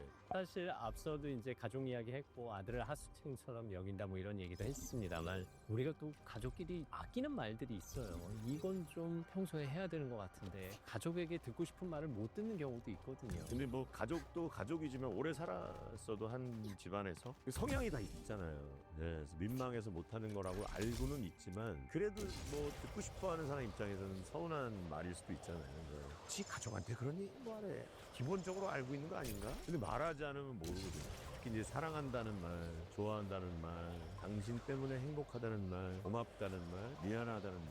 기본적인 말들인데 그거를 못해서 오해가 사고 평범한 날의 행복을 못 느끼고 그런 것들인 것 같아요. 그래서 들은 사람이 말할 줄 안다라는 얘기에 저는 좀 들어본 사람이 말할 줄 안다. 그 말을 고맙다고 들어본 사람이 고맙다고 얘기할 줄 알고 미안하다는 말을 들어본 사람이 미안하다고 말할 수 있고 사랑한다는 말을 들어본 사람이 사랑한다고 말할 수 있다는 생각이에요. 그래서 어느 순간 저희 돌아가신 어머니가 저한테 자주 했던 말 중에 아들 사랑해 라는 말을 저한테 진짜 하루에도 몇 번씩 하셨어요. 그래서 우리 엄마는 진짜 나를 많이 사랑하는가 보다. 그렇게 많이 들어봤기 때문에 저도 우리 아내와 아들한테 사랑해 자주 해요. 자주 하는데 물은 안 해요 저한테. 그래서 그냥 나도만 해요. 나도만. 사랑해요. 나도 너만 해요. 사랑이란 말을 듣고 싶어. 그렇지만 아빠한테 듣고 살아서 혹시 아빠는 안 들어서 너가 나를 사랑한다는 걸 알지만 다른 또 누군가의 네가 가족을 만들었을 때 그 가족한테는 할 수 있는 아이가 되겠지. 듣고 자랐으니 우리 아내도 이제는 내가 마지막 남자겠지만 그래도 언젠가는 나한테 해주겠지. 뭐 이런 바람이 있는 거죠. 아마 아들은 아빠의 그 말을 많이 듣고 자랐기 때문에 아 사랑해는 아빠의 언어구나. 그리고 그 아들이 아빠가 됐을 때 그 아들에게는 잘해줄 거예요. 집에 딱 들어왔을 때 굳이 말로 사랑한다고 하지 않아도 이렇게 미소가 지어지는 와이프와 애의 행동이 있거든요. 그래서 어느 날부터 현관문을 열고 들어왔으면 중문이 있잖아요. 우리가 아파트에 중문이 있으면 와이프가 그 미끄러져서 왔어! 이런 행동을 하는데 그게 너무 좋아요. 너무 그게 좋았고 그게 사랑의 오빠보다 나은 것 같다는 생각이 들어요. 요즘에 너무 귀엽고 그야말로 엄청난 리액션이 원래 그렇게까지 안 하던 분이신데 그분이 최근에 몇 년 안에 오히려 나이가 드셔서 그러면서 표현도 하고 뭐 안아주게 고생 많았어 엉덩이 막 공기팡팡 해주고 나 그러면 너무 좋더라고. 근데 우리 아들도 딱 20살인데 그전에도 그랬지만 아무 말 없지만 나와 아빠 왔어. 그래서 아빠 나왔고 안아줘요. 아들이 조용히 고생했어 그리고 싹 들어가 또 그런 게 너무 좋아요. 그 두 행동이 요즘에 너무 좋아서 막 사랑해 아빠 그러고 감정 없이 하고 들어가는 것보다는 훨씬 더 좋은 생각이 좀 들어요. 내가 하기 나름인 것 같아요. 내가 어떻게 표현하느냐에 따라서 그 얘기를 듣고 그 표현을 본 사람이 행동을 어떻게 하느냐는 강요할 필요는 없고 자연스럽게 어떤 식으로든 나온다. 사실 한 번 하기가 힘든 건지 한 번 하고 두 번 하고 한 서너 번 하다 보면 될 것 같은데 이게 한 번 하기가 어색하단 말이에요. 그래요. 그래도 그 어색함을 이기고 해와야겠지. 약간 저희 어머니가 돌아가시기 전에 그 젊은 라디오 DJ를 하면서 오프닝 멘트 하기 직전에 어머니한테 전화를 해서 습관처럼 어머니 사랑해요. 오늘 식사 뭐 하셨어요? 뭐 하셨어요? 그러니까 어머 너무 좋아하셨죠. 그 같은 시간에 아들한테 전화가 들어오고 그러면 그래요 엄마는 사랑한다. 그러고 이제 끊어. 이거를 습관처럼 해놓으니까 돌아가시고 나니까 어머니를 그리워하는 것도 습관처럼 하게 돼요. 그러니까 효도도 그게 조금 한 번 힘들어서 그렇지 조금 습관처럼 하다 보면 나중에 돌아가시고 나면 어머니도 그리운 것도 습관처럼 하게 된다. 코코라는 애니메이션을 보면 죽은 자들의 세상에서는 환자들의 세상에서 그리워하지 않으면 되게 남루하게 살잖아요. 그 애니메이션을 보면. 그러니까 그런 거 보면 난 너무 많이 울었던 그 코코를 보면서 어머니 돌아가신 이후에 나온 드라마가 저기 애니메이션이다. 진짜 많이 오셨겠네. 사실 이 대화라는 게 우리 일상에 늘 존재하는데 우리가 늘 존재하기 때문에 오히려 공기처럼 신경 안 쓰고 하고 습관처럼 하고 무심코 하고 그래서 오히려 더 견고해지지 못하는 것이 아닌가. 된 걸 수도 있죠. 그럴수록 오히려 더 섬세하게 신경 쓰고 작전을 세우고 전략적으로 접근해야 되는 것이 이것이 아닌가 싶기도 한데 이런 대화법과 관련해서 뭐 떠오르는 문장 혹은 기억나는 책 추천해 주실 만한 사이에 있어. 저는 가슴에 새기고 사는 문장들이 이제 몇 개가 있어요. 그것들 중에 한 가지는 뭐 다들 공감이 되는 얘기죠. 어느 한순간도 내가 선택하지 않은 순간이 없다. 그러니까 절대로 난 탓하지 말아라 라는 것을 제일 많이 새기고 살고요. 그러니까 이거를 풀어서 얘기를 하면 지금 1초라도 제가 얘기하고 있는 지금 이 순간도 이 단어도 내가 선택해서 나가는 거고, 이 손동작도 내가 선택을 해서 하고 있는 거고, 반응을 하시는 리액션도 선택을 하신 거고, 그러다가 이 접점에서 언젠가 우리가 인연이 돼서 만나서 또 그런 인연이 돼서 또 어떻게 풀어져 나갈지 모르고, 또 결혼이란 것도 나의 선택이고, 어떤 사람이 꼬셔서 결혼했어요. 그럴 수는 없거든요. 꼬셨지만 안 넘어가면 그만인데 넘어가는 것 자체가 이제 또 선택이 되는 거고, 메뉴 하나를 선택하는 것도 마찬가지고, 그렇게 생각하면 신중해질 수밖에 없어요. 그 선택의 순간순간들. 그 요 한마디를 할 때 요거 하면 더 재밌고 사람들한테 감동을 주겠구나라는 순간순간의 어떤, 그것도 자주 해봐야지 말과 행동이 여기 자연스럽게 흘러나오지. 그런 문장도 새기고 살고, 아까 드렸던 것 중에 남들은 아무도 나한테 관심이 없고, 그러니까 반대로 얘기하면 나라도 나한테 관심을 갖자. 내가 좋아하는 것과 내가 하고 싶었던 것들 찾아서 즐기면서 사는 인생을 살아야 되겠다. 그게 어머니 유언이기도 했고요. 그리고 또 좋아하는 날이 어떤 한 기업 대표의 날이에요. 제가 그때 MC를 보던 프로그램에서 여쭤봤는데 성공이란 무엇이라고 생각하십니까? 라고 얘기했더니 그분이 내가 하고 싶은 걸 마음껏 할 수 있고 하기 싫은 걸 안 할 수 있는 자유가 아닐까요? 라고 얘기를 하는 거예요. 그래서 하고 싶었던 걸 마음껏 하는 것보다 하기 싫은 걸 안 할 수 있는 자유에서 너무 꽂히는 거야. 예, 그런 것들을 없애나가면서 성공의 삶으로 가는 것 같아요. 예. 진짜 성공한 사람들은 하기 싫은 거 안 하는구나. 네. 근데 전 말씀 듣다 보니까 한 3, 4년쯤 되는 것 같은데 그냥 즐기려고요. 이제 그냥 즐기려. 예, 그 책이 떠올랐어요. 이 책 전에 냈던. 네네. 그 책도 정말 많은 걸 생각하게 하는 책이었어요. 그 책이 이제 주로 이제 제 얘기를 많이 쓴 거.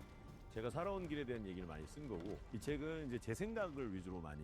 예. 그러니까 그 책을 읽고 나면 태균 씨를 좋아할 수밖에 없고, 이제 태균 씨가 하는 말 한마디 한마디를 내 마음에 담을 수밖에 없는 김 작가님의 명작. 이제 그냥 즐기려. 이제 그냥 즐기려고는 정말 강박을 탈출하려고 쓴 글들이에요. 이 글처럼 편하게 쓰지 못했어요. 내 글을 남이 보겠지라는 생각으로 글을 써갖고 글이 솔직하지 못했어요. 근데 쓰다가 그렇게 부닥친 거야. 그래서 글이 안 나오는 거야. 한계. 이게 아닌데? 이게 뭐 남 좋으려고 글을 쓴 게 아닌데?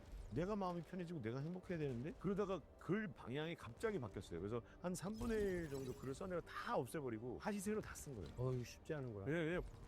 근데 했는데 막 너무 마음이 편해지더라고요. 그래서 그냥 남이 보는 내가 아니라 내가 보는 나를 좀 끄집어내갖고 빡 세상에 던지고 싶다. 강박을 탈출하고 싶었던 거예요. 남들은 아무도 관심이 없는 나 혼자 강박이 혼자. 이걸 쳐다보면 안 되는데 내가. 사실 저도 이 진행을 잘하려고 강박을 느낄 게 아니라 이 대화 자체를 즐기려고 하면 보시는 분들도 즐거워지는 거거든요. 즐기면 즐기는 사람은 못 이겨요. 그러니까요. 네, 오늘 대화하다 보니까 말 한마디에 진정한 힘이 있고요. 그 말 한마디로 누군가를 위로하고 또 누군가에게 감동도 줄 수 있지 않나 싶습니다. 저희의 대화가 오늘 여러분에게 진정한 감동과 위로를 드렸으면 하는 바람이 간절합니다. 그렇습니다. 선물이 됐길 바랍니다. 그러니까요. 오늘 많이 배웠습니다. 빙자탕. 네, 감사합니다. 세상의 모든 지식, 세상의 모든 감동, 책과 삶, 책과 사람의 아나운서 김재원이었습니다. 오늘도 함께해 주셔서 감사합니다.